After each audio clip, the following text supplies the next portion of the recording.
he was very sectarian, he was very anti like Shias, Christians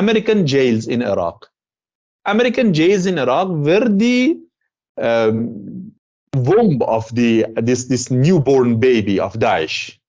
This is where the American intelligence, some analysts believe that they infiltrated in the Daesh from the very beginning.